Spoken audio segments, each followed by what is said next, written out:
श्री शिवाय नमस्तुभ्यम दोस्तों, मैं रूही मिश्रा अपने चैनल में आप सभी का स्वागत करती हूँ। आज हम सभी वीडियो में धनतेरस में क्या-क्या खरीदारी करनी चाहिए, जरूरी नहीं अगर सोना चांदी नहीं खरीद पाते तो माता लक्ष्मी की कृपा प्राप्त करने के लिए क्या-क्या चीजें खरीदनी चाहिए। साथ ही दिवाली 31 तारीख को मनाई जाएगी या 1 तारीख को मनाई जाए, कौन से दिन मैं मना रही हूँ। साथ ही यम का दीपक हमें कैसे जलाना चाहिए, कब से कब तक यम का दीपक जला लेना चाहिए, इससे सभी जुड़ी जानकारी आप इस वीडियो में प्राप्त करेंगे। और साथ में पुराने वर्ष यानी पिछले वर्ष जो आपने गणेश लक्ष्मी की मूर्ति की पूजन की है, इस वर्ष नई मूर्ति ला रहे हैं तो पुरानी मूर्ति का हम क्या करेंगे, ये भी हम वीडियो में जानकारी प्राप्त करेंगे। तो वीडियो के अंत तक बने रहिएगा। वीडियो को लाइक और कमेंट में हर हर महादेव का नारा जरूर लगाइएगा। सबसे पहले हम ये जान लेते हैं कि धनतेरस के दिन हमें क्या क्या खरीदारी करनी चाहिए। तो इस बार की जो धनतेरस है वो 29 अक्टूबर को है। धनतेरस के दिन नई चीजें खरीदी जाती है। कहा जाता है माता लक्ष्मी की कृपा प्राप्त होती है, धनवंतरी जो है कि माता की कृपा प्राप्त होती है। धनतेरस के दिन कुछ भी हम खरीदते हैं तो उसका 13 गुना फल हमें प्राप्त होता है, इसलिए धन का तेरस, धनतेरस जोड़ा गया है। धनतेरस का यही होता है। धनतेरस के दिन जरूरी नहीं है कि आप सोना खरीदिए, अगर आप सोना नहीं खरीद पाते तो आप चांदी खरीद सकते हैं। धनतेरस के दिन धनिया खरीदी जाती है। धनतेरस के दिन फूल वाली झाड़ू खरीदी जाती है। धनतेरस के दिन कोई स्टील का बर्तन, तांबे का, कांसे का, पीतल का कुछ भी आप खरीद सकते हैं।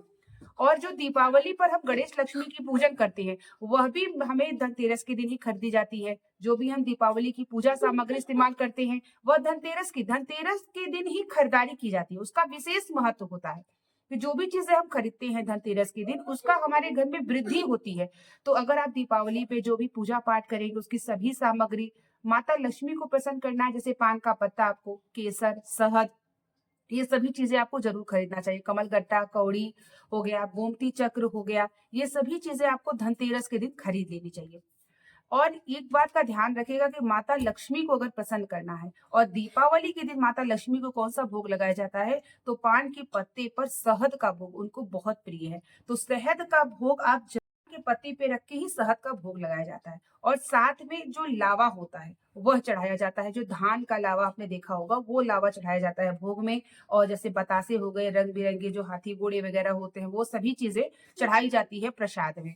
तो ये ध्यान में रखिएगा कि जब भी आप दीपावली की पूजन, वैसे तो मैं आगे आपको पूजा विधि भी शेयर करूंगी, दीपावली की भी, धनतेरस की भी, लेकिन एक बार इसमें भी मैं बता दे रही हूँ कि पत्ते पर रख करके शहद का भोग माता लक्ष्मी को दीपावली के दिन, धनतेरस के दिन जरूर लगाइएगा।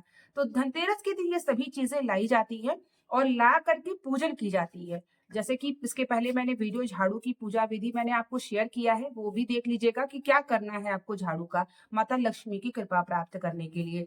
तो धनतेरस के दिन आपको झाड़ू लाना है, ये ध्यान में रखिएगा। तो इसमें आप लोग जान गए कि धनतेरस के दिन क्या क्या खरीदारी करनी चाहिए। अब हम जानते हैं कि जो हम पुराने वर्ष गणेश लक्ष्मी की मूर्ति की पूजन करते हैं तो उस उन्हें कहाँ करना चाहिए। तो देखिए, हम गणेश लक्ष्मी की मूर्ति की पूजन करते हैं तो धनतेरस के दिन भी आपको इसी गणेश लक्ष्मी की मूर्ति की पूजन करनी चाहिए।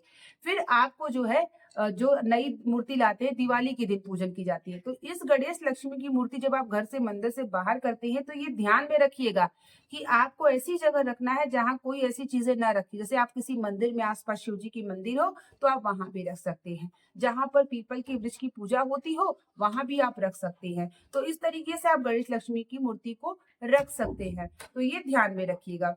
और साथ में जो आप पोटली तैयार करेंगे, जैसे कि आप धनतेरस पे जो कौड़ी है, कमलगट्टा है, ये सभी सामग्री को तैयार करेंगे तो एक आपको पोटली भी ले लेना है, क्योंकि वही जो माता लक्ष्मी को आप चढ़ाते हैं उसको पोटली में रखा जाता है अपने लॉकर के स्थान पे। तो वो भी सामग्री आप जरूर रख लीजिएगा।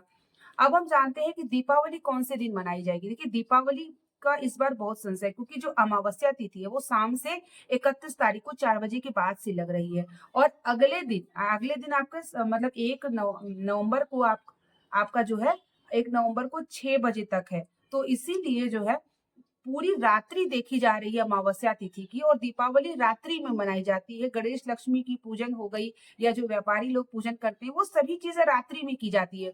तो अमावस्या तिथि जो पूरी रात्रि में मिल रही है वह 31 अक्टूबर को मिल रही है। तो दिवाली बहुत सारे लोग उदया तिथि के हिसाब से मान रहे हैं, बहुत सारे लोग 31 को मान रहे हैं, तो मैं 31 तारीख को मनाऊंगी। तो आपके यहाँ जो भी जैसे मना रहे हो आप देख लीजिएगा।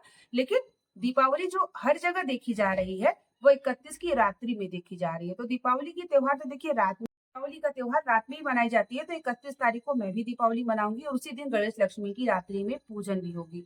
जो भी दियली वगैरह इस्तेमाल करते हैं, जो भी घी दीपक इस्तेमाल करते हैं, वो सभी चीजों को आपको धनतेरस के दिन लेके आ जाना चाहिए। अब हम जानते हैं यम का दीपक। देखिए, यम का दीपक सबके घर में जलना चाहिए और मुख्य द्वार पे जलता है, घर से बाहर जलता है दीपक। उसकी भी वीडियो मैंने अपने यूट्यूब पे शेयर किया है कि यम की जो है दीपक कैसे जलाना चाहिए, वो भी आप देख लीजिएगा। आपको पूरा जो है डाउट क्लियर हो जाएगा कि कैसे जलाई जाती है, और सबको जलाना चाहिए। यम का दीपक इसलिए जलाया जाता है कि अकाल मृत्यु से घर में कभी भी रोग मुक्ति के लिए, घर में सुख शांति के लिए, और यम का जो भय होता है उससे मुक्ति पाने के लिए इस जो है दीपक को जलाया जाता है। तो यम दीपक सबको जलाना चाहिए। और यम दीपक कब जलाया जाता है? यम दीपक आपका जो है धनतेरस से लेकर के आपको भैया दूज तक यम का दीपक जो है जलाना चाहिए।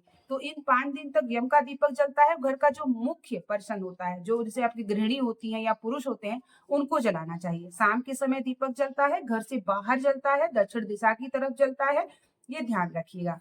और धनतेरस की जब आप पूजन करेंगे तो माता लक्ष्मी और कुबेर देवता का स्थान उत्तर दिशा होता है। उत्तर दिशा का ध्यान में रखते हुए चौकी को सजाइएगा और पूजन धनतेरस के दिन करिएगा। धनतेरस की जो चौकी आप लगाते हैं वो आपकी 5 दिन तक, यानी भैया दूज तक वो चौकी लगी रहनी चाहिए। उसी चौकी पर आपको 5 दिन तक गणेश लक्ष्मी जी की पूजन की जाती है। चौकी हम तुरंत नहीं हटाया जाता, ये ध्यान में रखिएगा। जैसे कि आप धनतेरस करेंगे, छोटी दिवाली करेंगे, दिवाली करेंगे, अगले दिन अन्नकूट, गोवर्धन पूजा, भैया दूज तक उस चौकी पे आपको गणेश लक्ष्मी की पूजन करनी चाहिए। उसके बाद ही चौकी को हटाया जाता है, तो ये ध्यान में रखिएगा। दीपावली की पूजन करते समय आपको कपड़ा जो है नया पहनना चाहिए, और धनतेरस के दिन भी अगर हो तो आप लाल या पीले रंग का वस्त्र पहन के पूजन करिएगा। धनतेरस की पूजा विधि पूरी मैं धनवंतरी कुबेर देवता की पूजन कैसे करना चाहिए उसकी वीडियो में मैं आपको शेयर करूंगी। दिवाली की भी पूजा विधि पूरी शेयर करूंगी। इसके पहले मैंने आपको यम की दीपक कैसे निकाला जाता है, झाड़ू की पूजा विधि मैंने आपको शेयर किया है, और इसमें मैं पूरी चीजों को आपको अच्छे से बता रही हूँ ताकि आप सबके लिए पूरी आसानी हो कि आप सभी को दिवाली कब मनाना चाहिए, में क्या क्या लाना चाहिए। देखिए, आर्थिक स्थिति को, बजट को देखते हुए हमें अपने त्योहार को मनाना चाहिए। जरूरी नहीं है कि हमारे पास पैसे कम हो और हम बहुत कुछ चीजें, आप कम पैसों में भी त्योहार को मना सकते हैं। अपने मन के उत्साह को बढ़ाइए। हम माता लक्ष्मी की कृपा प्राप्त करने के लिए भाव से भी माता लक्ष्मी की पूजन कर सकते हैं। आपके पास जितना है आप उतना ही खरीदिए। आप छोटा सा ही बर्तन ले लीजिए धनतेरस के दिन। जरूरी नहीं है कि आप जो है सोना खरीदिए तभी माता लक्ष्मी प्रसन्न होंगी, ऐसा बिल्कुल भी नहीं है। कुछ भी नई चीज लानी चाहिए, भाव से माता लक्ष्मी की पूजन करिए, अपना आचार विचार व्यवहार अच्छा रखिए, और अपने घर की साफ सफाई रखिए। आप पान के पत्ते पर शहद डाल करके माता लक्ष्मी की भोग लगाइए, खीर बना के भोग बनाइए, माता लक्ष्मी की विधि से पूजन करिए, तो माता लक्ष्मी प्रसन्न जरूर होती है। धनतेरस के दिन कुछ न कुछ नया चीज खरीदना चाहिए, तो उसमें आप अपने बजट के अनुसार कुछ न कुछ खरीदारी कर सकते हैं। और घर में जो बच्चे हैं उनके लिए नए वस्त्र लाना चाहिए, लड्डू गोपाल के लिए नए वस्त्र लाना चाहिए। ये सब कार्य जरूर करिएगा। अगर घर में लड्डू गोपाल है तो उनके लिए नए वस्त्र दीपावली के दिन जरूर लाइएगा। बच्चों का त्योहार है, उनके लिए जो भी छुरछुरिया पटाखे हैं वो सभी चीजें करिएगा। और एक बात और है, अगर मान लीजिए किसी महिला के मासिक धर्म है तो वो पूजन कैसे करे, तो वो आपके पति पूजन कर सकते हैं, लेकिन पूजन जरूर कराइएगा। चाहे धनतेरस हो चाहे दिवाली हो, 5 दिन तक माता लक्ष्मी और गणेश भगवान की आराधना जरूर होनी चाहिए। और दिवाली के दिन आपको, और धनतेरस से लेके आपको 5 दिन तक श्री सूक्त का पाठ, कनक धारा स्तोत्र का पाठ जरूर करना चाहिए। ये माता लक्ष्मी और नारायण का प्रिय पाठ है। यह पाठ करने से माता लक्ष्मी प्रसन्न होती हैं। और कमल गट्टे से ओम महालक्ष्मी के नमः का मंत्र का जाप रोज आप करिएगा। आपसे जितना ज्यादा से ज्यादा हो सकता है आप दीपक जला के जो है रात्रि में कर सकते हैं। दीपावली के दिन अखंड ज्योत जलाई जाती है। एक आपको शुद्ध गाय के घी का और एक सरसों के तेल का, वो कैसे जलाई जाएगी उसकी भी वीडियो मैं आपको शेयर करूंगी। और आप सभी विधि से पूजन करिए, भाव से पूजन करिए, माता लक्ष्मी जरूर प्रसन्न होंगी। आपकी आर्थिक स्थिति को, बजट को देखते हुए त्योहार को मनाइए। जरूरी नहीं है कि आप सब कुछ देख के दूसरों को बनाइए। जो भी आपका बजट हो, प्रसन्न से होके अपने त्योहार को बनाइए। माता रानी सब पर कृपा बनाए रखे, यही मैं हृदय से कामना करती हूँ। एक नई वीडियो और एक नई जानकारी के साथ, तब तक के लिए आप सभी को श्री शिवाय नमस्तुभ्यम, हर हर महादेव।